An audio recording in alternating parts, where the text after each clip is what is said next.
Bismillahir Rahmanir Rahim. Alhamdulilah Rabbil Alameen. Wassalatu wassalamu ala Sayyidina Muhammadin Sadiqil Wa'ad al-Ameen. This is one of my most favorite topics to cover. Subhan'Allah, say Subhan'Allah at this incredible information. The honeybee is one of the most scientifically studied creatures in the world after man. The honeybee is the only insect that produces food eaten by man. There are over 20,000 different species of bees found on every continent except Antarctica. Say Subhan'Allah, say Alhamdulilah, say Ma-shaa-Allah, say Allahu Akbar. Think about it. The bee is an insect created by Allah. It is no bigger than your thumb, and it actually has an effect on global economy.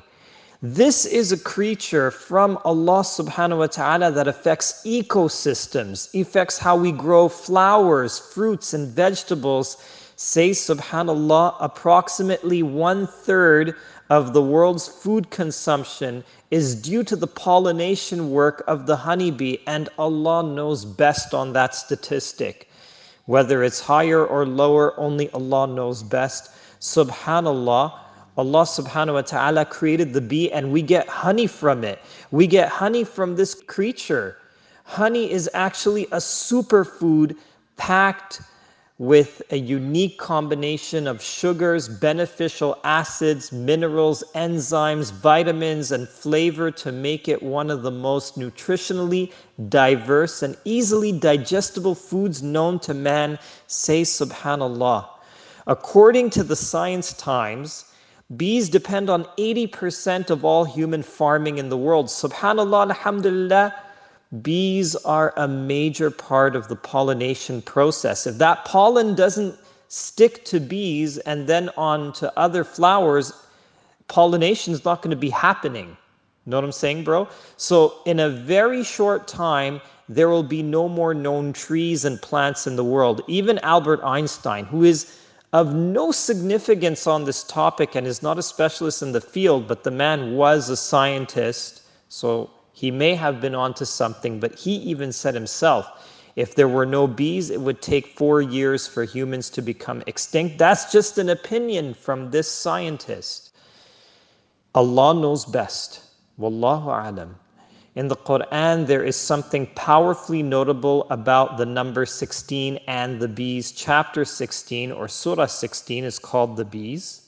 The only verse that mentions the bees in this chapter is verse 68, and it is made up of 16 words, and those 16 words are made up of 16 different letters. Subhanallah.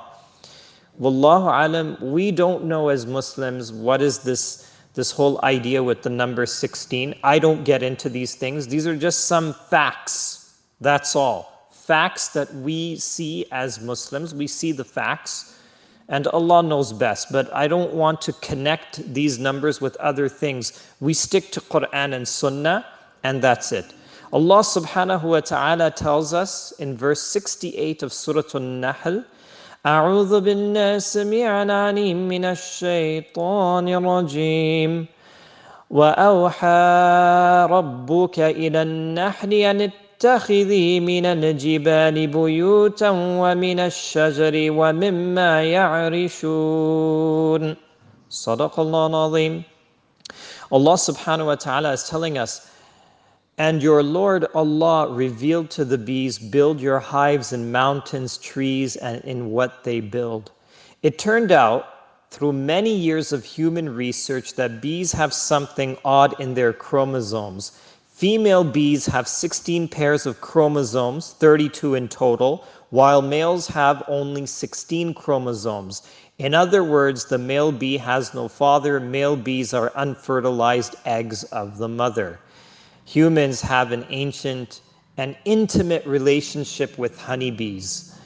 From the development of beekeeping in prehistoric times up to recent sequencing of the honeybee genome. I mean, when I'm talking prehistoric times, there are drawings on walls in caves or walls of mountains or wherever where there are depictions of human beings trying to get honey and trying to take out honey from beehives. The ancient Egyptians themselves worshipped bees as seen in hieroglyphs. But after all this time, the bee is shrouded in mystery that only Allah subhanahu wa ta'ala knows in intricate and explicit detail. Worker bees, those that gather pollen and make the honey, are actually all females. Male bees do not even make any honey. This was only known and published in the year 1737 by Jan Swammerdam in his Bibel der Natur.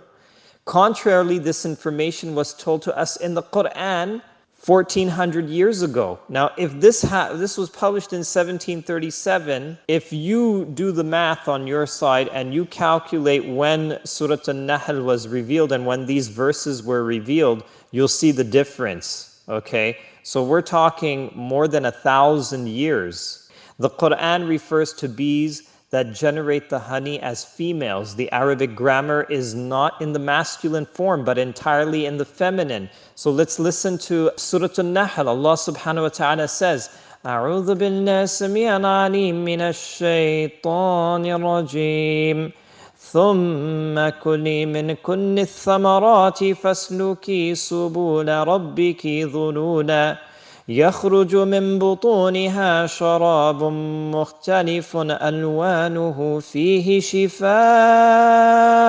للناس إن في ذلك لآية لقوم يتفكرون صدق الله العظيم. Allah subhanahu wa ta'ala is saying, and feed from the flower of any fruit you please and follow the ways of your Lord has made easy for you. From their bellies, pluralized bellies, comes forth liquid of varying colors in which there is healing for people. Surely in this is a sign for those who reflect. Surah An-Nahl, ayat 69. It says bellies, pluralized. It was found. Bees have more than one belly. And in one of the bellies, it's producing honey. Here's a breakdown of how they are females. For the word eat, kuli, is for females. Kul is for males. Allah subhanahu wa ta'ala is saying kuli in the Qur'an. For the word follow, a path, usluki, is for females. Usluk is for males. The Qur'an says usluki. For the word its bellies, butuniha, is for females. Butunihim is for males. The Qur'an says butuniha, for females. This creature is directly instructed by Allah subhanahu wa ta'ala. Butuniha in Arabic means multiple stomachs of a single female. Today we know that a honeybee has an extra stomach dedicated for honey production. Subhanaka Allahumma wa bihamdika ashhadu an la ilaha illa anta astaghfiruka wa atubu ilayk.